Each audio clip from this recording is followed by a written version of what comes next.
तो जब हम लोग सवेरे उठे तो अखबार कह रहा था कि रात को भगदड़ हुई है, कुछ लोगों की मृत्यु हो गई है। मुख्यमंत्री जी का जो ट्विटर है वो कह रहा था मौनी अमावस्या की बधाई। उसके बाद फिर थोड़ी देर बाद उनका आता है कि अफवाहों पर ध्यान न दें, और उनका नाम लेकर के सभी चैनल दिखा रहे थे, जिसपे जाओ समाचार जानने की कोशिश करने पर कि अफवाहों पर ध्यान न दें। अफवाहों पर हम लोगों को लगा कि अफवाह रही होगी, कोई आजकल तो बना लेते हैं दूसरे अखबार का। फिर हम लोग जो है सोच रहे थे क्या करें। फिर उनका जब वक्तव्य ही आ गया और उन्होंने किसी भी मृत्यु का उल्लेख नहीं किया, तो हम लोगों को लगा कि ये अफवाह थी, गलत बात है, मुख्यमंत्री जी को बदनाम करने के लिए किया जा रहा है। जब वो स्वयं बोल रहे हैं कि कुछ लोग घायल हैं, गंभीर रूप से घायल हैं, उनका इलाज हो रहा है, किसी मृत्यु की चर्चा उन्होंने अपने वक्तव्य में नहीं की।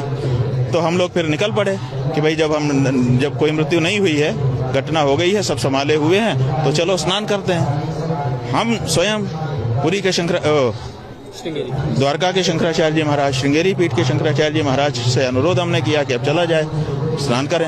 हम लोग जाकर के स्नान किए।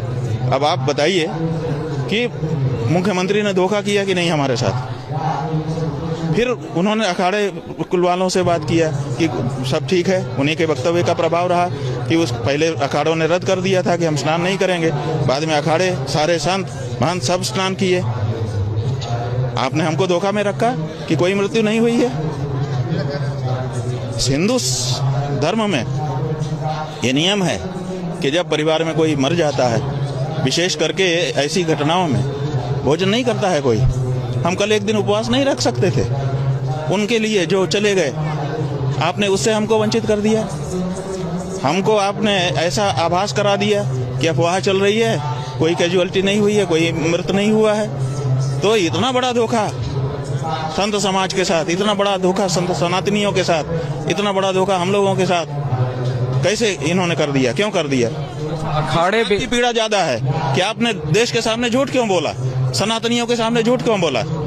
झूठा मुख्यमंत्री, क्या कारण है? क्यों इतनी बड़ी जब घटना हो गई थी तो आप क्यों छुपा रहे थे? तो इस बात की पीड़ा ज्यादा है कि जो घटना हुई वो तो हो गई, लेकिन इन्होंने उसको छुपाने का प्रयास किया जी। अब तो छुपाए रहे, शाम को जाकर के बोलते हैं कि वो हो गया है। आप पूरे दिन आपको पता ही नहीं था, दुनिया बता रही थी, आपको पता ही नहीं था। तो आज सबसे बड़ी जो हम लोगों के मन में पीड़ा है वो ये है कि हमारा मुख्यमंत्री झूठा है। वो इस बात की पीड़ा है कि वो हमारे साथ घटना घटती है, हम ही से छिपा लेता है, और हमको हमारे जो मृतात्मा है उनके प्रति संवेदना व्यक्त करने के लिए, उपवास तक रखने के लिए मौका नहीं दिया इस व्यक्ति ने। तो हम तो कहते हैं कि ऐसे मुख्यमंत्री को कुंभ पर्व रहते रहते इस्तीफा दे देना चाहिए। ये नहीं है पद के काबिल, ये जनता से झूठ बोलता है।